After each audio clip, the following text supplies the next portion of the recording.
I hope you were able to open the course packet and to page 5. This is page 5 showing on my screen right now to explain how our thinking toolbox works.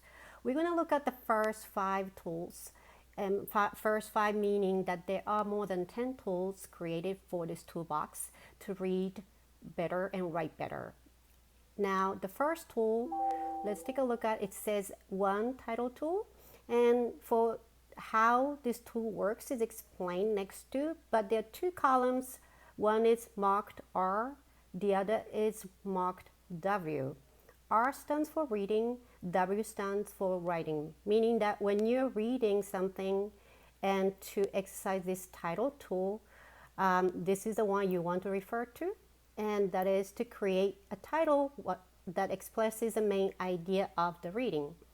Now, for example, if you are writing a paragraph or an essay, then you want to use this W tool to create a title that expresses the main idea of your writing. So I guess you get the idea. Okay, so when you're creating a title, and this will be your discussion 2 assignment for this week, you want to create a title of chapter 1, meaning that how you understood chapter 1, what might be the big picture of chapter 1, and then put that into phrases, a phrase, sorry, not in a sentence. So the phrase title should express the main idea, as it says, the main idea of the reading here, right? And then also that's written in a way that looks like a title. A title is not a sentence, so there should be no period at the end. Also, each letter, the first letter of each important word should be capitalized.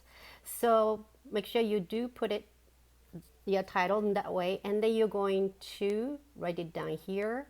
A title I give to what I read is, and here's your created title goes in. This is, by the way, page 6 on your course packet. Okay.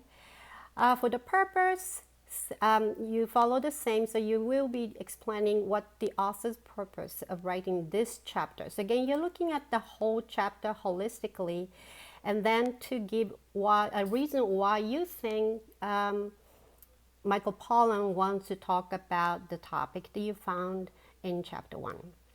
So again, the prompt reads, explain what you think the author wanted to accomplish through this reading. Okay, so there must be a reason why he wanted to tell you the things that he told you in chapter 1. And so you want to think about why did he want to talk about this? And that should answer the purpose prompt. Okay, question tool. You should be comfortable with this one as we exercised this in last week as a vital question. So again, you're giving a thinking question, not the information check question here, but to pose a vital question to the author. So you want to address your question to Michael Pollan about something that caught your attention in the reading. By asking this question, you may understand what you read more deeply, or something that made you wonder, why does he say that? And that you'd like to get a clarification from Michael Pollan. Okay, so that's your question tool. And again, those are going to the corresponding place, but the question is number 4. Okay, the last significant sentence tool, select the significant sentence select the sentence you think the most important in the reading and tell why you selected it. In other words, it can be any sentence that meant some importance to you, or something that really, I guess, made your eyes opened. And it doesn't have to be the topic sentence of a paragraph. In other words, if I look at your entry, everybody may have different sentence selected, and that's perfectly fine.